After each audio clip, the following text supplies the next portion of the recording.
Welcome to Module 3 of the EAT101 series. In this module, we're going to cover fats and oils, both in our diet and in our bodies.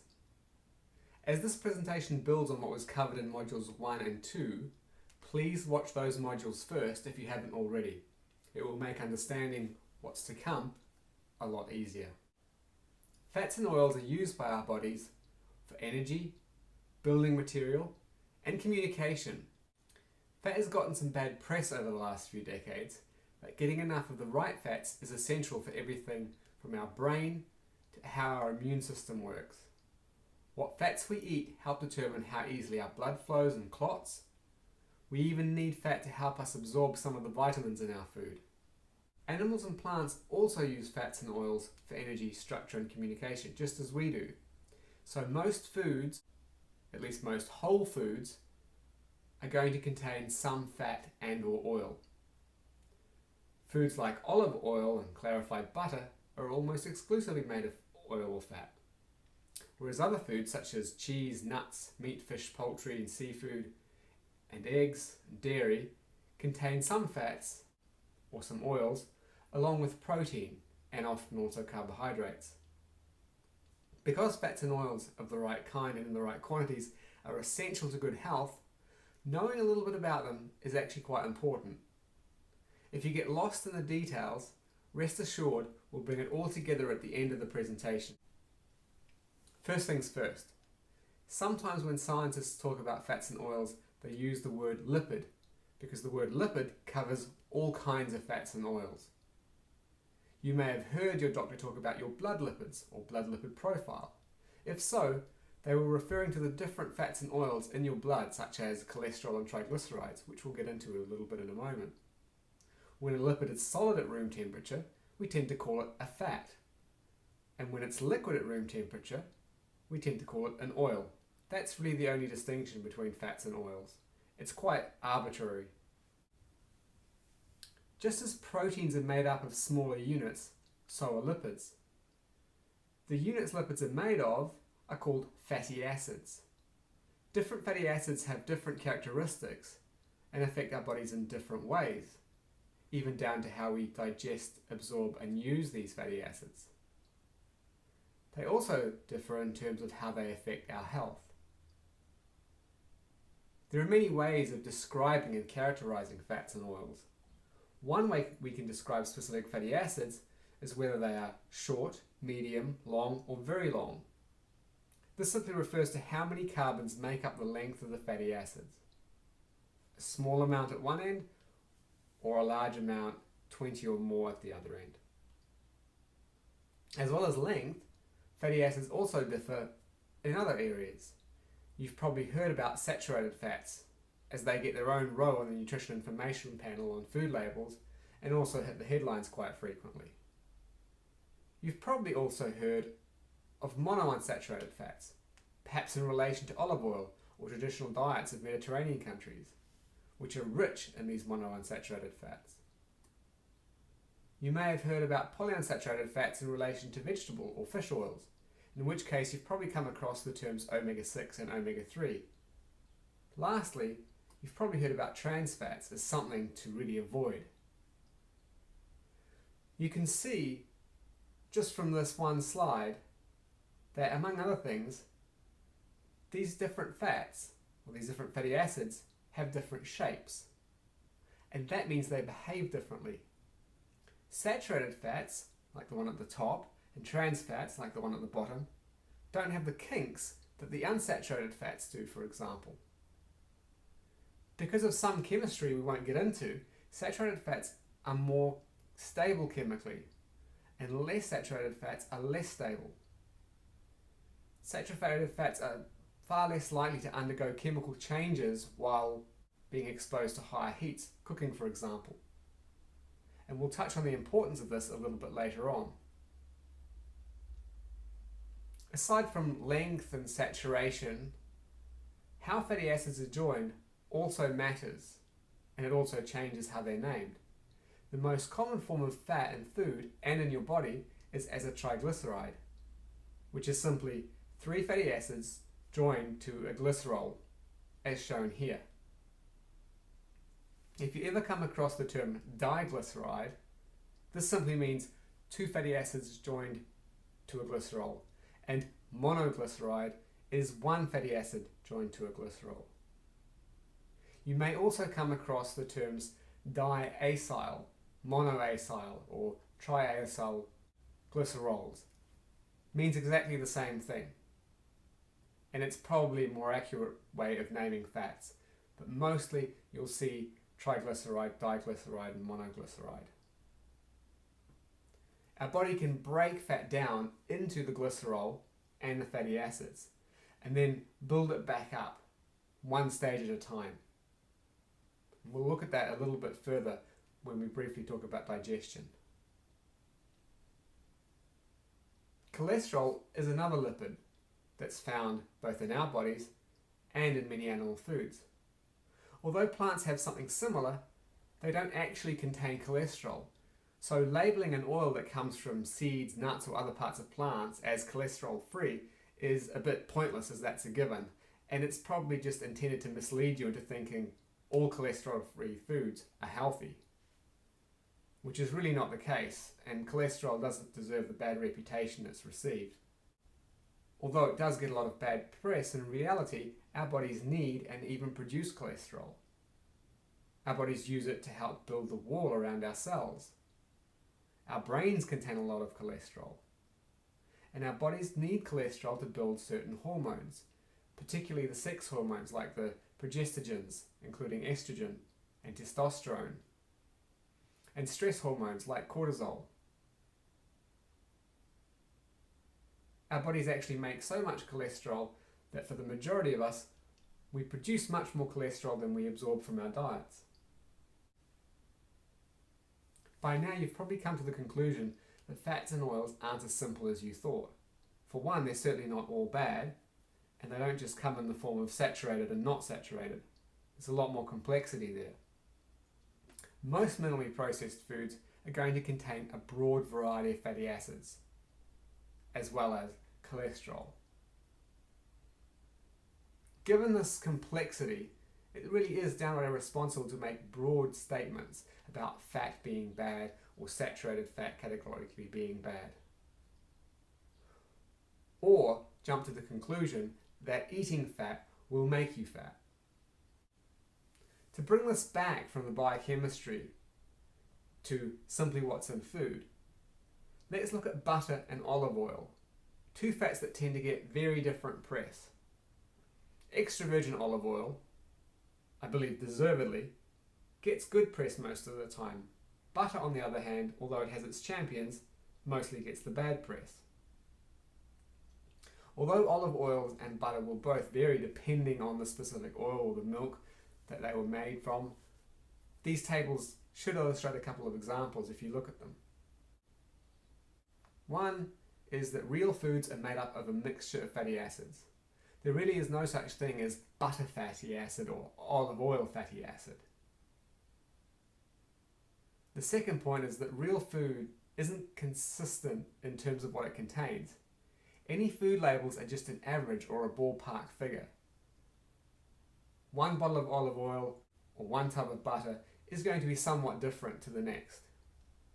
The third point is that real foods from very different sources may contain quite similar things. For example, both olive oil and butter are a rich source of oleic acid. In the first line for olive oil and in the second line for butter. Although you can see that olive oil has about twice as much as butter. Both are still fairly rich sources. So when we simplify things too much in terms of nutrition messages, we can get a little too far away from the reality. Yet despite all this variety in both our food and our body, only two fatty acids are considered essential to our survival.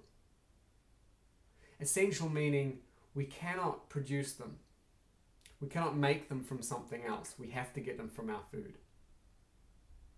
The first essential fatty acid is linoleic acid, and the other is alpha-linolenic acid. The similar names make them a little bit hard to remember, and that's not so important. In theory, if we get enough of these two fatty acids, our bodies use them to create all the other types of lipids we need. For example, alpha-linolenic acid can be used by our bodies to make the so-called fish oils, EPA and DHA, as illustrated on the right. That's the theory. In practice though, it's much better to get a broad variety of fats in the diet. For example, having flaxseed oil, which is a rich source of alpha-linolenic acid, does not give the full benefits of having fish oil, because our bodies, although they can convert one fat into another, are not particularly efficient at it. We'll get back to fats in our food, which to have and which to avoid, at the end of this presentation. For now, let's have a look at what happens to fat inside us. Dealing with fats in our diet is mostly the job of our liver, pancreas, gallbladder, and small intestines. Our liver produces bile, which our gallbladder stores, while our pancreas produces enzymes that will help us break down fat.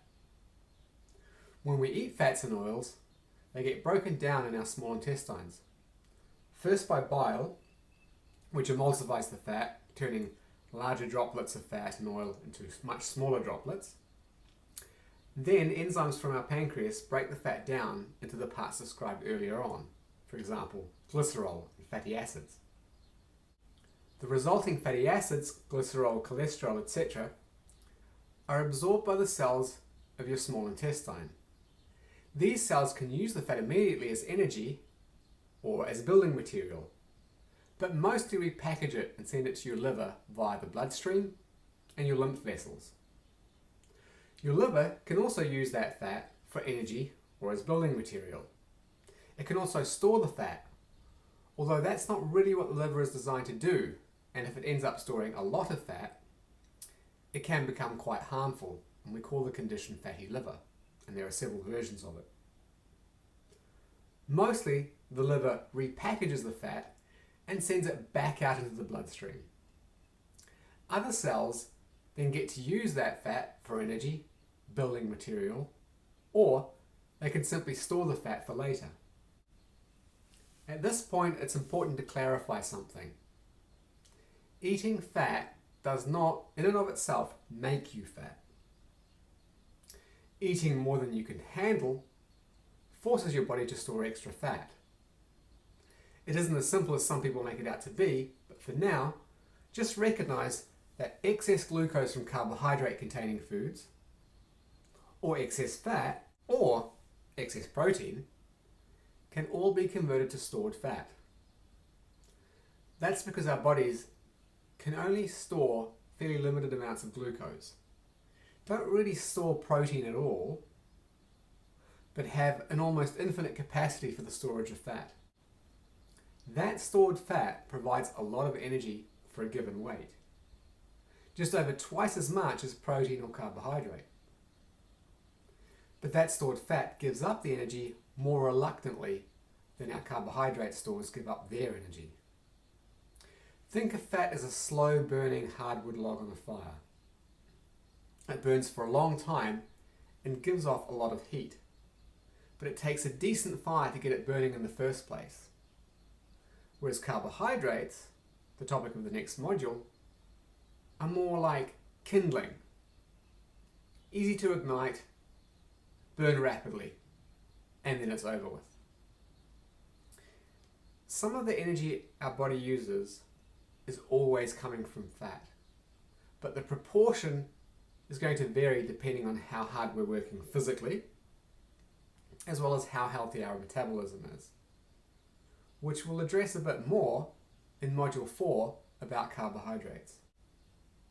Now, although fat contains a lot of energy by weight, fat stored in our body also takes up quite a bit of space. Here you can see a comparison of fat versus muscle. Both would weigh the same amount, but the fat takes up a lot more room. Keep this difference in mind if you're trying to get leaner with diet and exercise. With the right approach, you should be building a little bit of muscle while you're reducing your fat.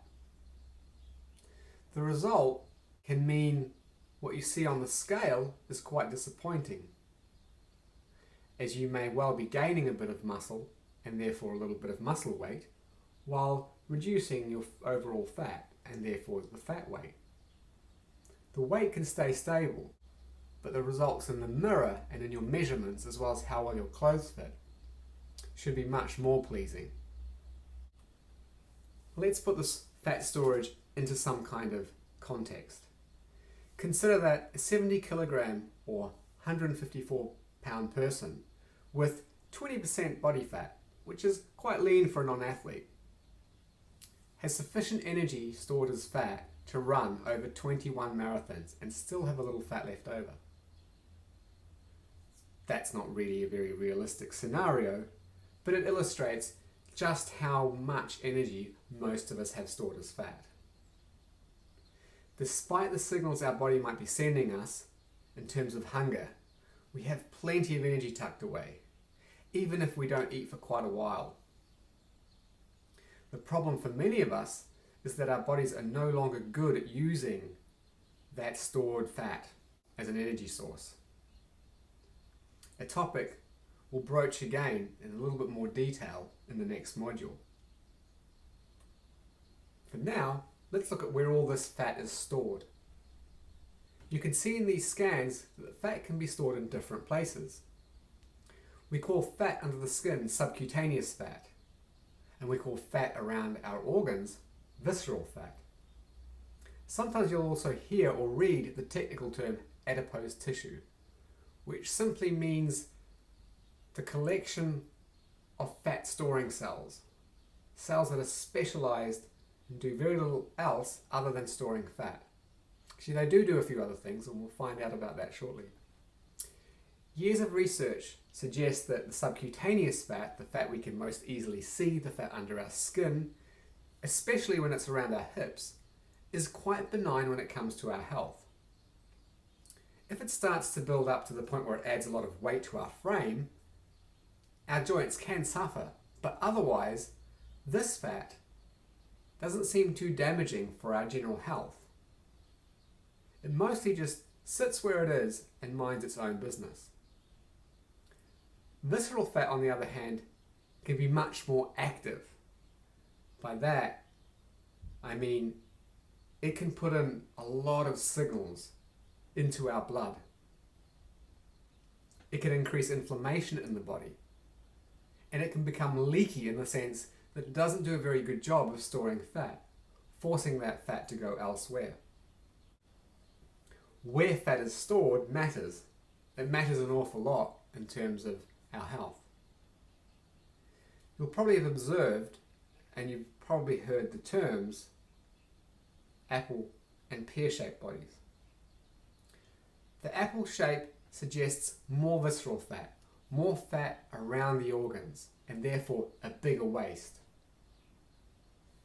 This kind of fat storage, this kind of shape, is generally associated with poorer health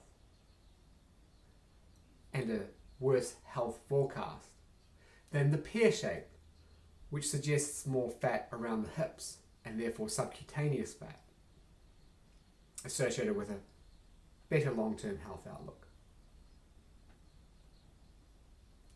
Apple and pear-shaped people have obvious fat. Not all fat that we store is so obvious. Take these two gentlemen. They both have a body mass index, or BMI, well within the normal range considered healthy. They're also both fairly lean if we estimate their body fat more directly. But one is substantially leaner than the other. You can see that in the body fat percentage below the image. You can't see the fat in either one of them, so outward appearances can be quite deceiving. Here is perhaps a more striking example that outward appearances don't tell the whole story. What you're looking at here are magnetic resonance images of two people. So imagine being able to look directly down onto someone's head, but then being able to look through them to the point roughly in line with their belly button. The back of the person is toward the bottom of the screen. That's where their spine is. So the front is toward the top. Fattier parts of the image are lighter, that would be the grey, and lean parts are darker, dark grey or black. Look at the images and then the numbers underneath them. Does anything surprise you as I take you through these numbers? One of these people has a BMI that puts them in the overweight category. It's the person on the left.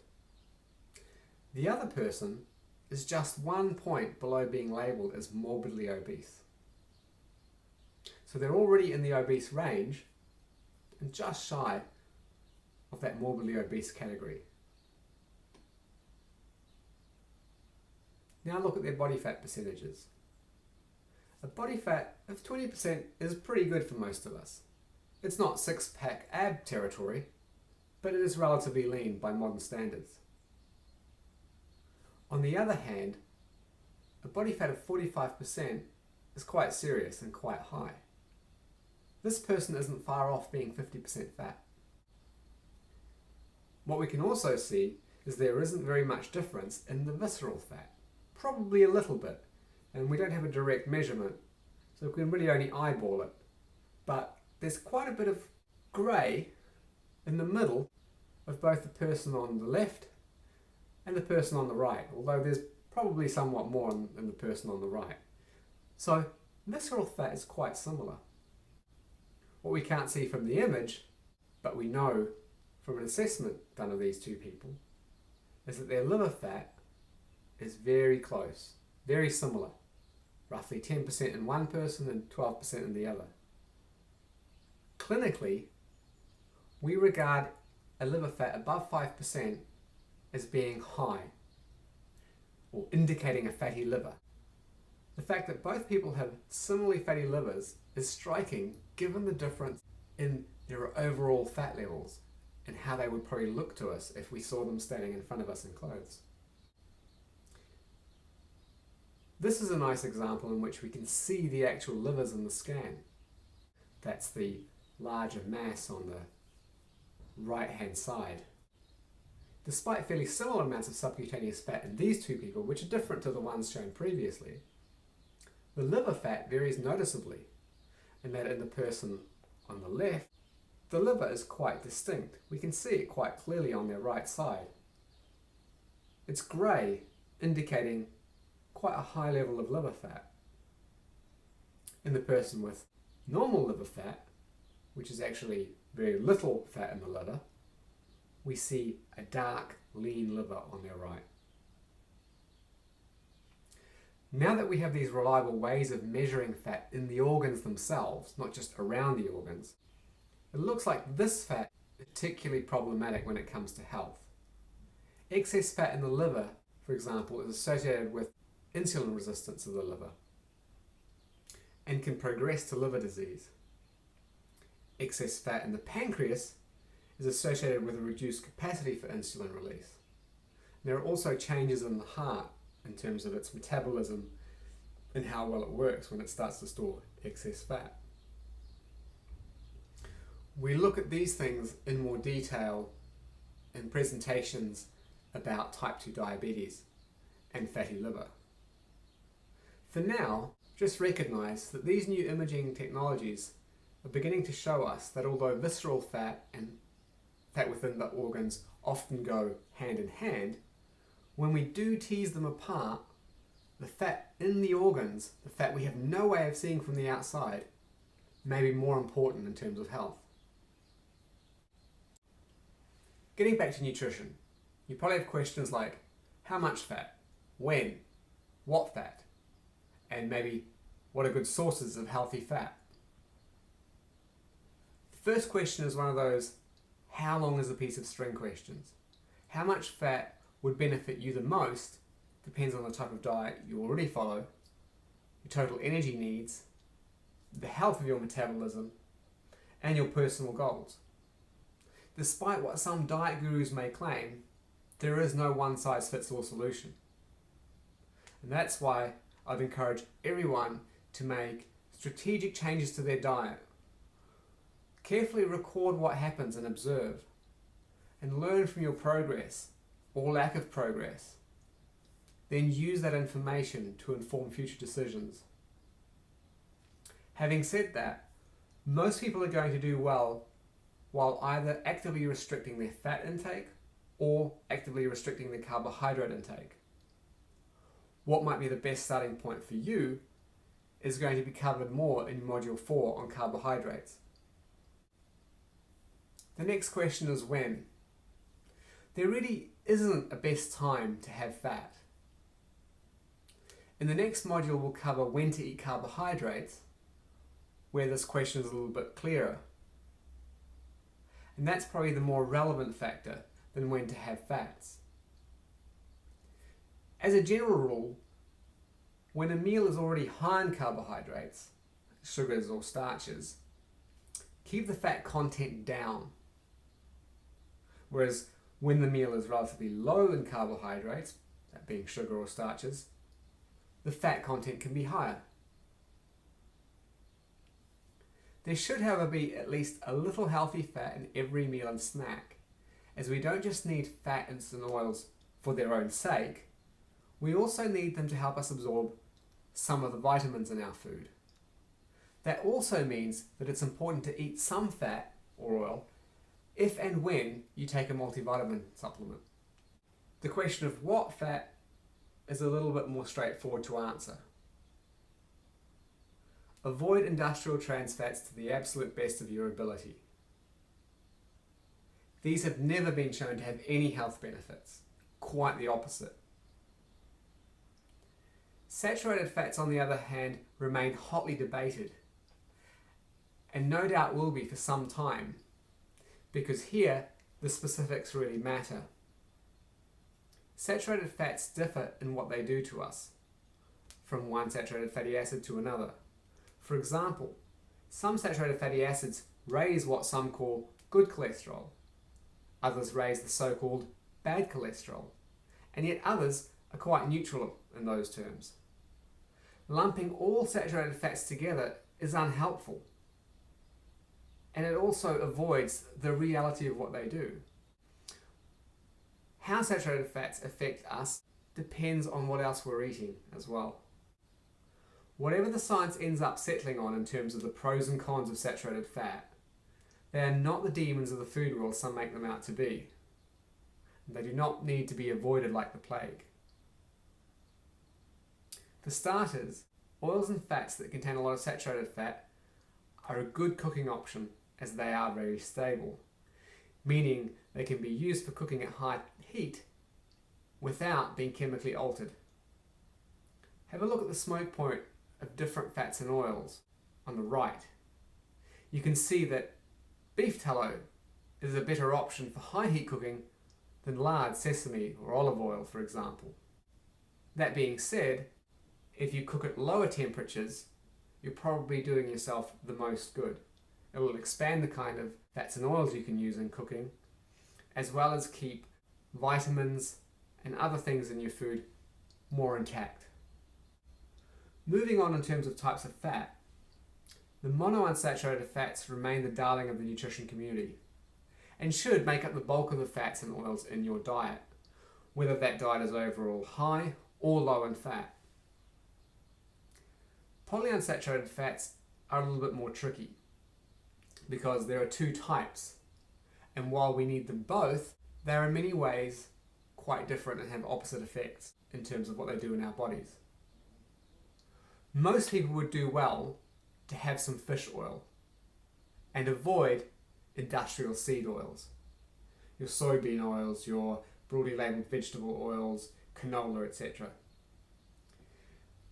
As a rule of thumb, if an oil didn't exist a few hundred years ago because it took advances in technology and chemistry to get the oil out of the seed, avoid that oil. If you couldn't do it in your backyard, at least inefficiently, don't buy the industrial version. When cooking with oil, try to avoid getting it so hot that it smokes. See the smoke point on the right of the slide. Smoky oil is not only unpleasant on the nose and the eyes, but smoking also signals that the oil is undergoing chemical reactions, usually changing into something less than healthy. The specific point or the specific smoke point of an oil depends a lot on exactly where it comes from, the plant or the animal. So I haven't presented specific temperatures here because even though beef tallow, for example, will have a higher smoke point than coconut oil, it will still vary quite a bit from one beef tallow oil to another. It's really worth repeating here that fats and oils in food aren't one type of fatty acid or one category of fat. Remember the example of olive oil and butter earlier on. Olive oil is high in monounsaturated fats, but it certainly also contains saturated and polyunsaturated fats. Fat from meat and dairy is often given the broad brush label of saturated, but also contains monounsaturated and polyunsaturated fats. So there is no need, and it's counterproductive, to oversimplify. As a side note, and on the topic of polyunsaturated fats, you may recall there are two types, omega-3 and omega-6. These oils, among other things, are the basis of signals involved in inflammation. Inflammation is a survival mechanism that helps us stay healthy and even to thrive in a world full of bacteria, viruses and parasites that make us sick. Inflammation is also part of healing after an injury and even recovery after exercise. And that's all very good and essential. Chronic inflammation, on the other hand, that's inflammation that doesn't go away when it's no longer needed, is a real problem for our bodies. Chronic inflammation is a common theme in many of the conditions we associate with modern life. For example, type 2 diabetes, heart disease and arthritis. Having an adequate amount of long-chain omega-3 fats, often simply referred to as fish oils because that's one of the key sources, can help reduce inflammation, as well as control blood fats. If you aren't already eating things like tuna, salmon, mackerel or similar deep sea fish at least a few times per week, consider investing in a fish or krill oil supplement. In general, you get what you pay for. Compare labels and go for the option that has the highest EPA and DHA content per 1,000 milligrams. EPA and DHA are the specific fatty acids that have the benefit. So it's better to pay extra for capsules with a higher concentration and be able to take fewer capsules. How much you take depends on your specific condition. Are you just making sure to cover your bases in terms of your nutrition? Or do you have an inflammatory condition? In the first instance, follow the advice on the label for a week or so and see how you feel. But if you know you have an inflammatory condition, arthritis for example, or you have type 2 diabetes, maybe consider doubling what's on the label. Do inform your doctor, especially if you're also taking any blood thinning medication, because these fish oils, these omega-3 polyunsaturated fats, do help to thin out the blood, and you wouldn't want to get to the point where you bleed too easily. For vegetarians and vegans, there are also fish oil alternatives, usually made from algae, which is actually where the fish get their EPA and DHA from in the first place. So check online or at your local health food store or pharmacy. Make sure the product you choose does contain EPA and DHA, as many products, especially flaxseed oil, will be labelled as being high in omega-3 oils, which is true, but they don't contain EPA or DHA.